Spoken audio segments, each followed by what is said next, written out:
we've estimated, or CHPI have estimated, that over the course of the pandemic, on average, there was one COVID patient per day in the private hospital sector, and probably at the peak at which the private hospital sector was being used to help deal with the pandemic, there may have been at most something like 67 patients.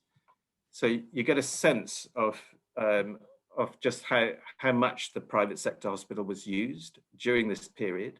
Not a lot, and I think the issue is that we were paying for the entire capacity at what was described as the at cost, at the full running cost of the private hospitals. So when we've said that there are only rough estimates available, but given that there was on average one COVID patient per day up to 67, how much did this actually cost? What are those estimates? Well, overall, in terms of the total cost that we paid into the private hospital sector, I mean, the cost varies.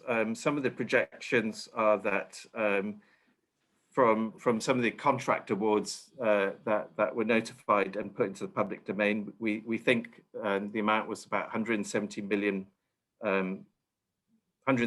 pounds per month. The government has also made reports of that figure going up to 200 million pounds per month.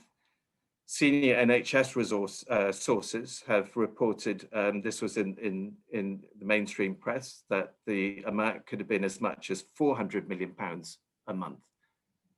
So when you think about this is we're looking at over £1 billion over the course of 12 months that went into the private hospital sector, and the amount of activity that was then provided at that cost can be considered to be quite minimal.